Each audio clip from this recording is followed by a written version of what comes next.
All right, Dan Barrett, I've got three ones here that I think are pretty tough. I think you'll struggle a little bit with these history questions. June 24, 1971, after directing 23 episodes of series television like US Marshals, Bonanza and Lawman, the great director Robert Altman premiered his first big screen Western on this day. Can you name that film? No, I actually can, and I'll tell you why I can name this one. It's a film All I've right. never seen. Well, first of all, the film he's talking about is McCabe and Mrs. Miller. It is Warren Beatty and Julie Christie together. Yeah. The reason why I know it so specifically is because every time I encounter this movie, I'm always surprised that it's a Robert Altman movie because in my mind it just isn't. And then Hmm. also, I never think in my mind that it's a Western. I always think that it's going to be some sort of like weepy drama about some guy named McCabe and the woman that falls in love with him, Mrs. Miller. Uh, yeah, and so it's just one of these things where I'm always wrong about it in my brain, but I always have to do a bit of brain training to go, no, it's actually something quite different. I've seen it a couple of times. I've never seen it on the big screen, which is I hope to one day because it is a beautiful looking film. It is Mm. a very dense drama. There is a lot of, as Altman did at the time, a lot of characters talking over each other, a lot of a very big ensemble cast led by Beatty and Christie, who've never looked more beautiful on screen. Both of them are terrific. But it's a very tough film to engage with at times, as sometimes Altman can be. So, but if you can see it, I know it's available on most of the streaming platforms. Check out McCabe and Mrs. Miller. June 25, 1967, along with 19 other international acts, the Beatles perform All You Need Is Love for a special called Our World. It was a broadcast that represented what TV industry first? And the clue is in 19 other international acts. Look, I mean, I get the fact that the first is going to be something to do with the global broadcast of it. I'm going to guess that it's maybe just about the. Like, I don't know. I want to say that it's that a single broadcast has never gone out live to that many countries at the same time, but I don't think that could be true. Like, surely. I mean, the moon landing hasn't happened yet, so yeah, let's say that. Okay, it hasn't been broadcast to that many countries at once. I'm gonna give you a pass on that one. I'm gonna give you that one because it's the first global satellite television broadcast using satellite technology. So yeah, I'll give you that one. It went to all those countries. Although it would have played at some odd times. Who's getting up at 3 o'clock in the morning to watch ABBA or Cilla Black perform? Who knows? Anyway, let's move on. June You lost twenty me at ABBA and seven. you brought me back with Cilla Black. June 27, 1972. Geez, the questions this week go way back. Nolan Bushnell and Ted Dabney, I'll say those names again, Nolan Bushnell and Ted Dabney, launch which company? An enterprise that will impact the lives of a generation of teenage consumers. Look, I feel pretty confident with this one. I feel less confident with the fact there was ever a person named Nolan Bushnell. But surely 72, that'd have to be like the foundation or formation of Atari? Well played, yes. Yeah. Atari Incorporated launched on this day, and they would go on to create such notable games as Pong. No, that wasn't Pong. What did they do? What did Atari's big one? Well, like Pong I was on should have Atari, researched this. wasn't it? Yeah, it probably was. Atari had their fingers in a lot of Pong pies. Centipede? Anyway, let's get on to the birthday quiz. No, not happy birthday. No, not that. Please, no, not happy birthday. All right, what do we got, Simon Foster? All right, let's wrap this up with, I think, one of the more interesting birthday quizzes. You be the judge of that. June 23, 1957, Oscar winner Frances McDormand. June 25, 1975, Linda Cardellini.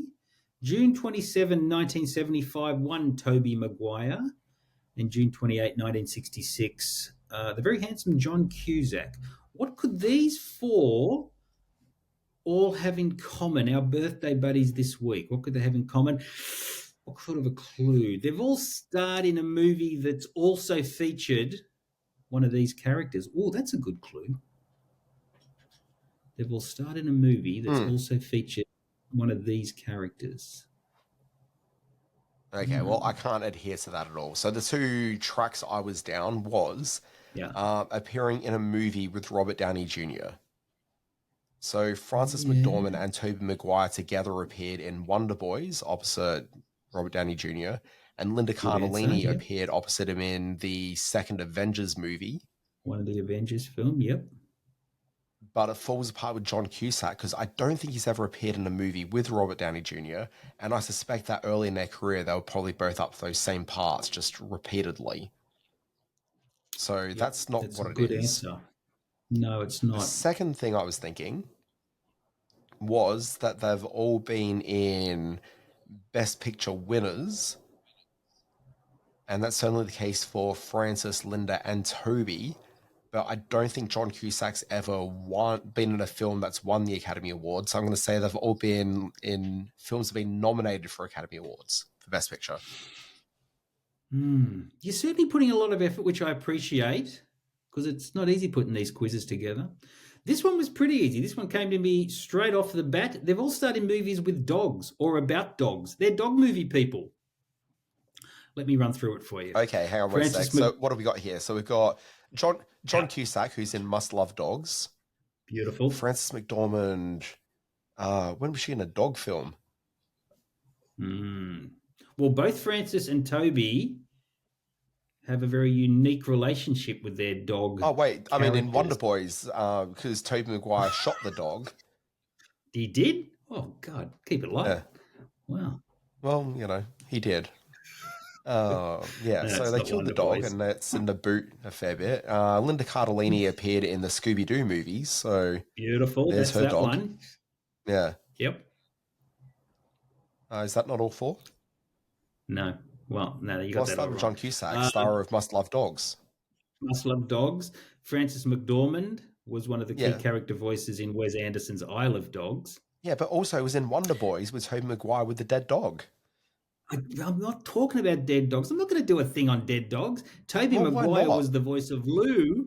One of the main characters in Cats and Dogs. Dude, the sorry, blockbuster. Sorry, are you honestly telling me that you're not willing? I'm not giving it to you. The dead dogs. No, I'm not going to play into your dead dog hand there. So what? Suddenly, the movie Dogs and Cats, which is almost as bad as Land of Women, is suddenly like more culturally permissible than a dead dog in the fantastic film Wonder Boys. Is that what you're telling me? But also, can we backtrack and say, I think I'm actually correct in saying that all four of these actors have been in movies that were nominated for the Best Picture. So give me the award, dude. What was Cusack in? Cusack was in The Player,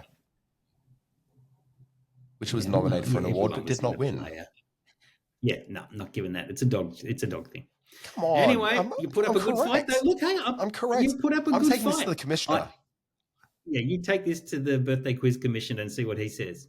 I'm the birthday quiz commissioner. This is my quiz. Anyway, let's wrap this show up. I want to go to bed. Time for a new commissioner. Folks, this has been Screen Watching. My name's Dan Barrett. You can find me outside of this podcast where you find more reputable quizzes being held at alwaysbewatching.com. It's your daily newsletter with TV and screen business. Find it at alwaysbewatching.com. I'm going to cough now.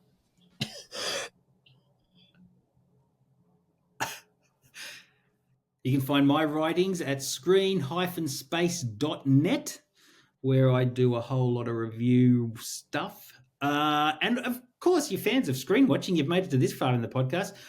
Find us on Facebook at Screen Watching Podcast, where you can see that picture of Dan and I with the rest of the Bearcast.